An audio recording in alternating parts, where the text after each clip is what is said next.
بسم الله الرحمن الرحيم. الحمد لله رب العالمين، والصلاة والسلام على أشرف المرسلين سيدنا محمد صلى الله عليه وسلم وعلى آله وأصحابه وأمته أجمعين إلى يوم الدين. السلام عليكم ورحمة الله. لخوا بارموا طاعته عبادتي هم لا يقبل كات دوا لخوا دكم رنجو زحمته ما نوبون ما نبوبكا برحمة لقيامتا دوا لخوا دكم لبهشتكي برينا آواكم عن كاتا ولا خزمت بيغمرا صلى الله عليه وسلم. دعاو نزاو پارانەوەیەکی گرنگ ئەگەر بیخوێنین دەرگای ئاسمان بۆ ئەو دوعاو نزاو پارانەوەیە ئەکرێتەوە. چ دوعایەکە، چ ذیکرێکە، چ یادکردنەوەیەکی خوایە ئەگەر ئینسانەکان بیخوێنن دەرگای ئاسمان بۆ ئەو دوعایە ئەکرێتەوە. ئاخۆ هەر کەسێ دەرگای ڕەحمەت و دەرگای ئاسمانی بۆ کرایەوە ئەوە ئیتر بەڕاستی فەقەت فاس. ئاواتی هەموو ئینسانێک ئەوەیە خوا ڕەحمی پێ بکا. ئاواتی هەموو ئینسانێک ئەوەیە دەرگای خێری لێ بکرێتەوە. بەهۆی چەند کەلیمەیەکی ئاسانەوە ئینسان وای لێیەت دەروی خێری خوایی لێ ئەکرێتەوە، دەرگای ڕەحمەتی خوایی لێ ئەکرێتەوە.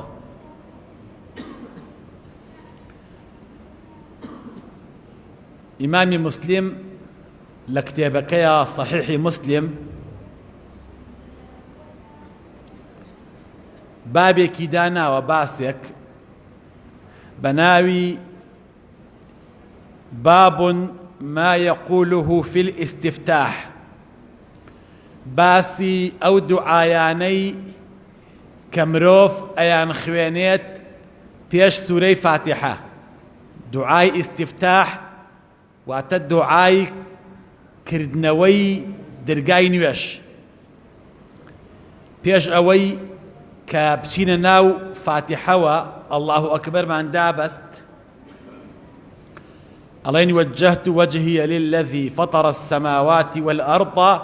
حنيفا مسلما وما أنا من المشركين إن صلاتي ونسكي ومحياي ومماتي لله رب العالمين لا شريك له وبذلك أمرت وأنا من المسلمين. أما دعاي چيا؟ دعاي بيش فاتحة كلا جماعتا الله أكبر ما انكرد ونواج ما انكرد بيش سورة فاتحة أم دعاي افتتاح أخوانين وجهت وجهي هموما أزانين لقل أوشا چندين دعاي تر هيا وچندين ذكري تر هيا زور آسان تره، زور گرنگ تره وزور آسان تره بو إيما. إمام مسلم لو بابيا أفرمي حديثك ابن عمر رواياتي دكات أفرمي روشي كان كاتي جماعت بو لمزقوتكي بيغمرها صلى الله عليه وسلم. كاتي جماعت بو بانگ درابو كاتي جماعت هاتو بلال قامتي كرد ابن عمر فرمي صلينا خلف النبي صلى الله عليه وسلم بجماعت لبشتي بيغمره صلى الله عليه وسلم نويجمان دابست كنويجمان دابست الله أكبر إحرام ما انكرت قال رجل من المصلين بياويق لنويش خوينكان كسيق لنويش خوينكان يكي لواني لجماعة بو لصفا بو لقلب يغمرا صلى الله عليه وسلم من يجي دكت بيش أوي سوري فاتحة بخوينات وتي چي الله أكبر كبيرا والحمد لله كثيرا وسبحان الله بكرة وأصيلا أولا برتانا هرك الله أكبر دابست لقلب يغمرا صلى الله عليه وسلم نيتم هيا نيواجي لدلي خويا عن يدي نيت نيتم هيا نيواجي أم عسراء كم بجماعة بوخوا الله أكبر أو بياوة الله أكبر دابست فرمي الله أكبر كبيرا والحمد لله كثيرا فسبحان الله بكرة وأصيلا أما يوتو سوري فاتحي خويندو لقل بيغمرا صلى الله عليه وسلم الركوع بردو نيوش طوابو باش طوابو نيوشكا فلما انتهى كات طوابو نيوشكا بيغمر صلى الله عليه وسلم سلام دايوه قال من الذي قال كذا وكذا بيغمر صلى الله عليه وسلم فرمي أوكيبو وتي أو أبي بيغمر صلى الله عليه وسلم تربو بيبلي توشتيك الداهنا ومن نمكردوا آي بدعة آي مبتدع آي قمرة آي كل بدعة في ضلالة وكل ضلالة في النار وكتون استخل كي أن يرن بو جهنم لبرخاتي سرفتريك الله ينسر فترة إلا أبي خرما بيت چونك زماني بيغمر صلى الله عليه وسلم خرما قود خرما بوا أبي خرما بي برنج نبوا لو زمانات جو قنم بوا إلا أبي قود بيت لبر خاطري أما فتنة قنت ولا شار ولا ولاتا بيغمر صلى الله عليه وسلم بفرمي تجيب مصحابه بلي آيتو بدعو كردوا آيتو كاركي زوخر أبو كردوا فرمي من الذي قال كذا وكذا أو كيبو أويوت فقال رجل أنا يا رسول الله صلى الله عليه وسلم بيايك وتي أي بيغمري خوا صلى الله عليه وسلم أو من بوم بيغمر صلى الله عليه وسلم فرمي عجبت لها فتحت لها أبواب السماء عجائب ما لو تنكت لدعاكت كوتد الله أكبر كبيرا والحمد لله كثيرا فسبحان الله بكرة وأصيلا قسم بذات نفسي مني بدست الدرقاي آسمان كاني بكرايا ودعايا خوا خوي بيشوازي ليكرت عبد الله كري عمر أفرمي فما تركتها منذ أن سمعت النبي صلى الله عليه وسلم ذكر هذا الكلام سويند بخوا لو روجوي قيم لبيغمر بوا صلى الله عليه وسلم أو قصي فرموا أو دعايم لنواجع ترقنا كردوا أو ذكرم واذلين هنا ولا دواي دابستني همون ويجاوتوما الله أكبر كبيرا والحمد لله كثيرا فسبحان الله بكرة وأصيلا الله أكبر الله قوري أكبر من كل شيء من كل حزب من كل مخلوق من كل هموشتك الله أكبر من تجارتك الله أكبر من أهلك الله أكبر من نفسك الله أكبر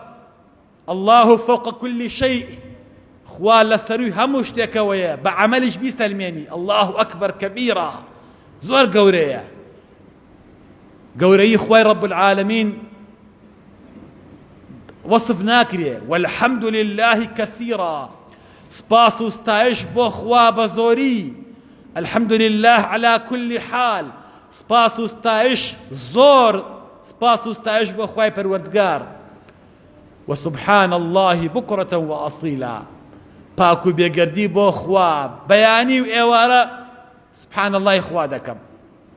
ابن عمر فرمي أم دعاء أم دواي أم فرمو دهي بيغمر صلى الله عليه وسلم واز لينا هنا پرسیارەکە ئەمەیە یعنی چی دەرگای ئاسمان بۆ ئەو دوعایە کرایەوە کە پێغەمبەر صلی الله عليه وسلم فەرمووی يعني تسبيحات